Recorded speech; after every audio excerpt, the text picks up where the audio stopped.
Hi everyone, welcome back to our final episode of Apptober. This week we are going to focus on breakfast, but really it's dessert. We're going to make an apple pancake, and yes, just one. It's going to be a one-pan apple pancake that you can just dive right into and share with your whole family. And so let's get started. So the first thing I've done is turned on my oven to 375 degrees, and I have a 10-inch cast iron skillet ready on the stove. It's on medium heat with a tablespoon and a half of butter on it.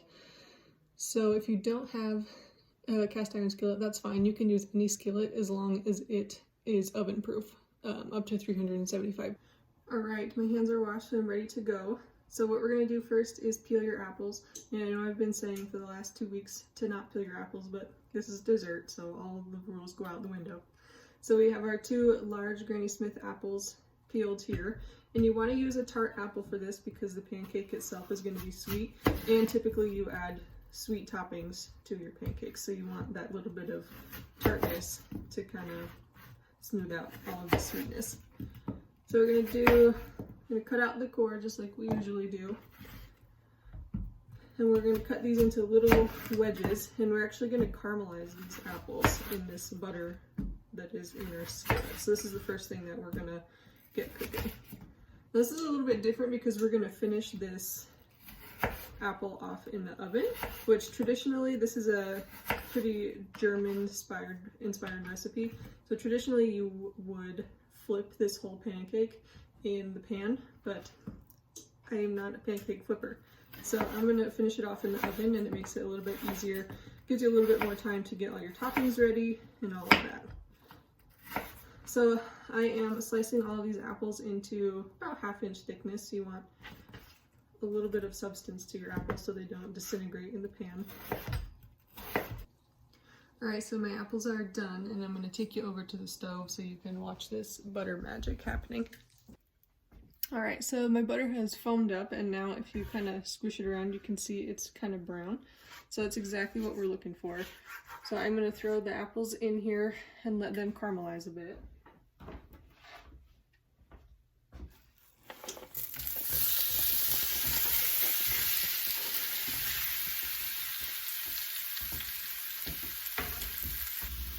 Okay, so we're going to let those cook for about 45 minutes, and they're going to soften up a little bit. Alright, so now we're going to do the batter.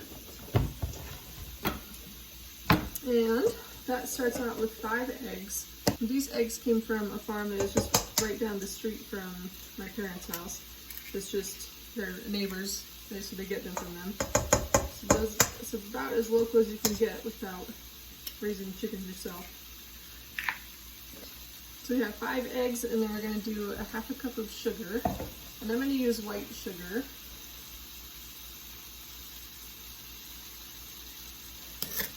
And we're going to do 2 teaspoons of vanilla extract. Kind of your basic pancake recipe if you've ever made pancakes from scratch.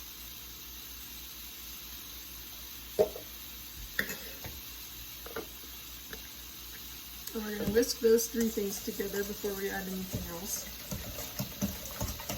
You always want to do your wet ingredients and your dry ingredients separate. You don't want to add everything to the same pan right off the bat. Alright, and before I add the dry ingredients, I'm going to give my apples a stir. Make sure you keep watching those. Our stove tends to run a little bit hot, so you just saw me turn the temperature down a little bit. So if you see your apples starting to get a little bit burnt, turn it down. So the next thing we're going to do is add the dry ingredients. So we're going to do 1/3 cup of flour, and of course I'm using Montana all-purpose flour. We got 1/3 cup in there, and then we're going to do 1 teaspoon of baking powder. And I have 1/8 teaspoon of salt. Alright, now we're going to whisk all that together. Try not to get it all over your kitchen.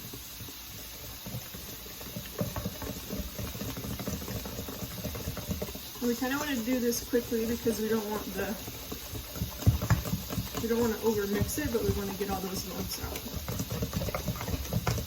So whisk pretty thoroughly but quickly until smooth batter, just like that. And it's gonna look pretty yellow because we used quite a bit of eggs and not very much flour. All right, so that is ready. I'm gonna take this over to the stove and I'll show you how we combine all this. All right, so my apples are pretty soft and they're getting a little bit golden, so I'm gonna add the last 2 ingredients, which is a tablespoon of sugar and 1 teaspoon of cinnamon.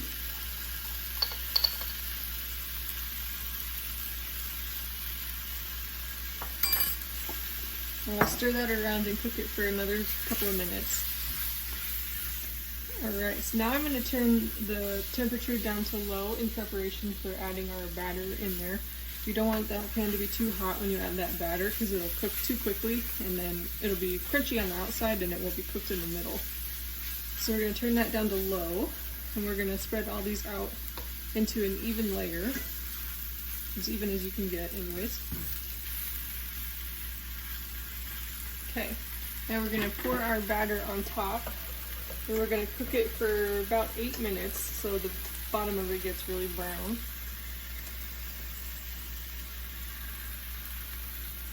And you want to pour it all the way around so it goes all over all of those apples.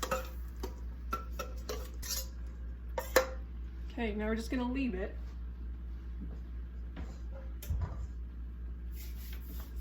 And we're going to let it cook for about 8 minutes, so I'm going to set a timer here.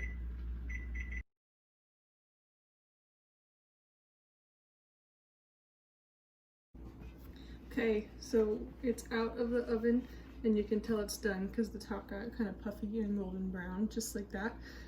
So I let it cool for just a couple minutes just to make this next process a little bit easier.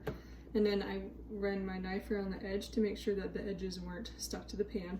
Now you can just eat out of the skillet, totally acceptable. But if you don't want to, and you want to flip it onto a serving platter, make sure that your serving platter is wider than your pan here. Make sure you use hot pads. So you put it over the top just like that. And then very carefully and a lot of strength, hopefully your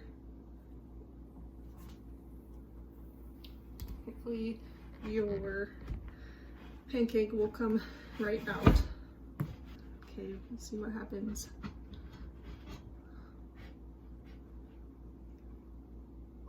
Yay! It worked kind of, a couple of stragglers there, but that's okay. All right, so we have our giant apple pancake here. And you can finish this off with anything that you would typically put on your pancakes at home. I'll probably just drizzle it with a little bit of maple syrup, maybe dust some powdered sugar over it. That is it. That is our German style 1-pan pancake. I hope you all enjoy this recipe. Please send us your videos or photos if you make this recipe. We love to get that kind of feedback. Thanks for joining me this October. It's been really fun sharing all of these fun apple recipes with you. If you want these recipes sent to your email, you can reach out to me. My email is in the description below, and I'll happily send those over to you. Thanks, and we'll see you at the next cooking video.